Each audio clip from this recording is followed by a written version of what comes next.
So let me recap Marco Polo for you because in our last video, that's where we pretty much ended. So again, he is a merchant from Venice, Italy. That's why it says he's Italian. He traveled to China and remained there for 17 years. And remember, this was before the age of exploration, late 1200s to early 1300s. We know that China at that time was referred to as Cathay. So that's why you're writing that down. Just make a note about what that means. And we also know that he is going to, when he returns back to Venice, Italy, he's going to tell, all of these great stories about what he encountered. And no one believed him. He was talking about these, black rocks that would burn for hours at a time. Of course, he's talking about coal. No one believed him and will label him the Prince of Liars. Now, even though he does get that name, we know that he will cause all this interest in Far East. Okay, so more and more Europeans are going to be interested in that part of the world because of these stories of Marco Polo. They want to see, is this guy for real? Are there all of these great things in China, which they called Cathay? Now, it says before 1450, remember on number 4 on your typed out line, the trade routes, remember these are overland trade routes, they were controlled by the Muslims and Italians. So first of all, why these two groups? Why not the French, for example, or why not the Spanish? Why is it specifically the Muslims and the Italians? And I've got the simple answer. So write this down because you see it's not on the PowerPoint. It's because the overland trade routes went through Muslim and Italian cities. Let me repeat that again. The overland trade routes went through Italian and Muslim cities. So that made those groups, those cities, incredibly wealthy. Because what the Muslims and the Italians could do is they could tax those traders when they would come through their towns. They would have to pay a certain amount, and then they were allowed to keep going. Okay, so this was very common before the water routes were discovered. So there were northern overland trade routes, there were southern overland trade routes, and there was even a middle trade route, which was probably the oldest and the most used. More about that a little bit later. Now, clearly, there are some issues with these overland trade routes. So if you look at your number 5, it says problems with overland trade routes. And here are the 3 most obvious problems. The overland trade routes were much too dangerous. And think about why that would be the case. You are running into thieves who can steal from you. The land is extremely treacherous. You're going over mountains. And, it's definitely not flat land, when you're going from Europe over to where China and India is. Okay, so that's a major problem. The danger. You've also got it taking too long. Going from, wherever you are in Europe over to parts of Asia, that can definitely take days, even weeks, depending on, your location. And time means money, okay? Plus, you got to take all of your supplies with you, and you may run out. So this could definitely be very costly. The third problem is the expense, okay? It is very expensive, especially because, like I said, you have to go through the middleman, which is either the Muslims or the Italians. They are taxing you for your goods when you are trying to get back home to wherever you're from in Europe. And if you could cut that middleman out, then that means more money for you in the end. So I can promise you, that those who were in the business of getting goods and trading, they were definitely looking for an alternative route. And so there's talk about what if there's a all water route, that we could go from Europe all the way to India. No one knew of such a route yet, but if it was found, then boy, would money be saved. It would take out, of course, the middleman of the Italians and the Muslims. They would probably cut down on some time and maybe even some danger. There would still be some element of danger on the water, but they were willing to take that risk. So before we talk about, who discovered that route and where it is, why? Why is it taking so long for these Europeans to even find an all-water route? And the answer is right here.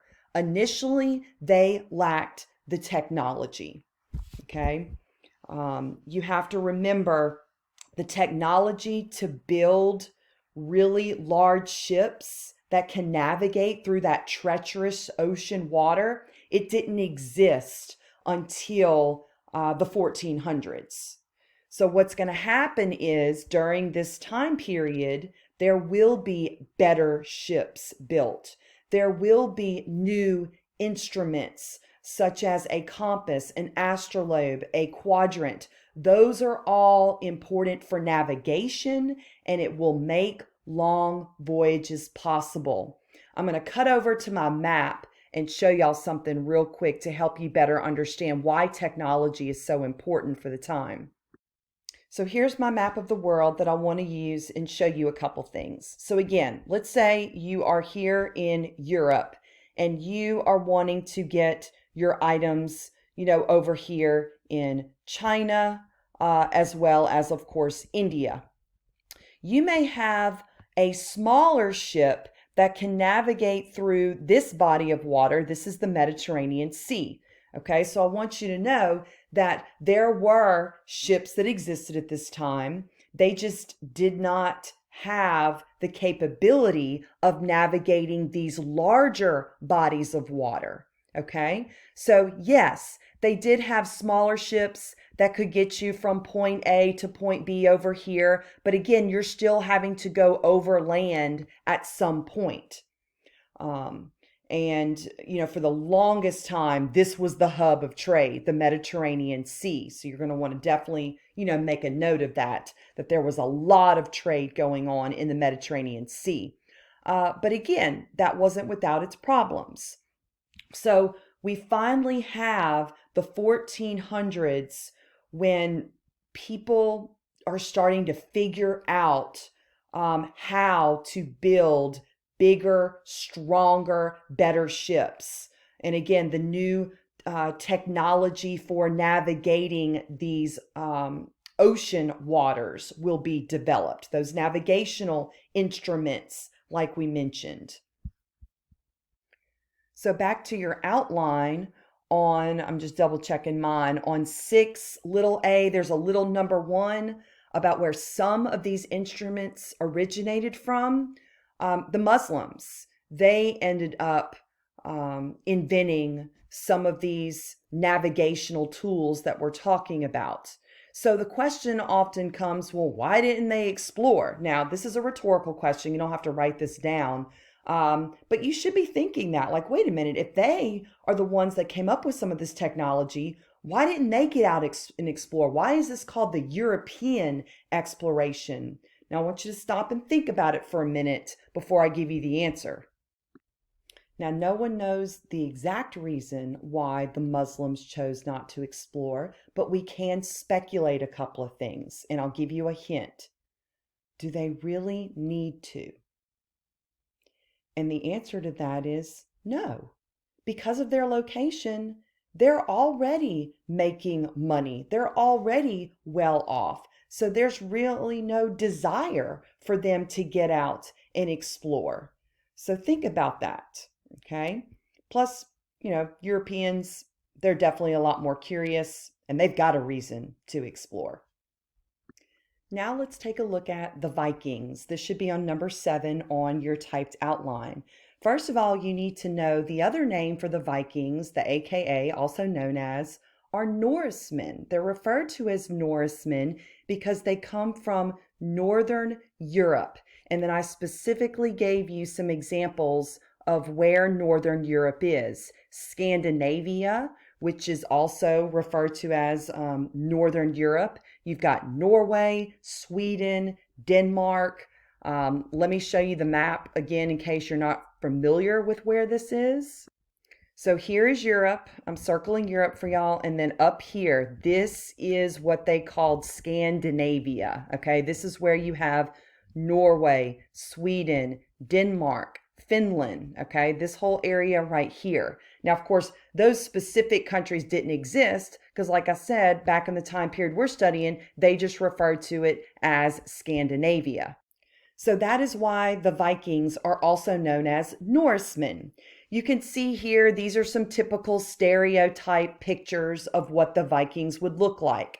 They were known as big, barbaric men who wore the animal furs because in Scandinavia, it's very cold. You can see here, they had the, helmets with the horns on the end. They would travel in these boats that almost look like dragon heads, and they would have the oars that they would use, obviously, to navigate those waters. These men obviously don't have access to showers. They're not going to be very clean. So these are some very large, scary looking men. Well, as you can see here, they arrived in North America. Now, where in North America? Present-day Maine, which is, of course, on the East Coast, 500 years before Christopher Columbus did.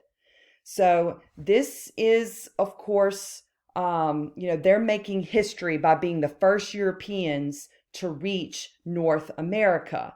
The problem is they're not going to be there for very long. So on the part of your typed outline that says, why didn't they stay? I want you to think about when they arrived on this unknown land, were they alone? And the answer is no. They encountered Native Americans. And I'm not talking about a couple of hundred. I'm talking thousands of Native Americans who were extremely hostile. Okay, so you imagine, these big barbaric men, there's just a couple of hundred of them, but there are thousands of natives running around with very little clothing on, and they, of course, are very warlike. Just listen to their war cries.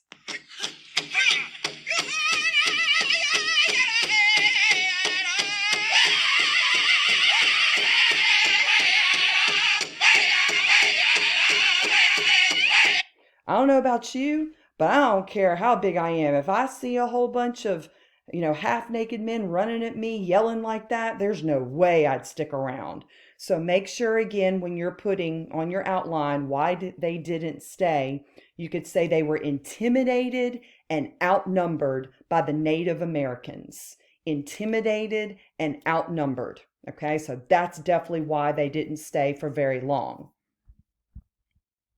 But as you can see, they are the first Europeans to reach North America. So make sure you have that down because that's an important statement. Speaking of the Vikings, I do want to give you one in particular that was very important. Leif Erikson was the son of Eric the Red. And as you can see, he is the Viking leader that established the settlement in Newfoundland. You pronounce it Newfoundland. I know it looks like Newfoundland, but it's Newfoundland. And this settlement is called Vinland. And they named it Vinland because of all the vines everywhere. And of course, where there are vines, there are grapes. And of course, that can be made into wine. So if I ask you, what is the name of the Viking establishment, or what is their first colony? It's Vinland, okay? But where is it located? It's located in Newfoundland, okay? So make sure you know the difference.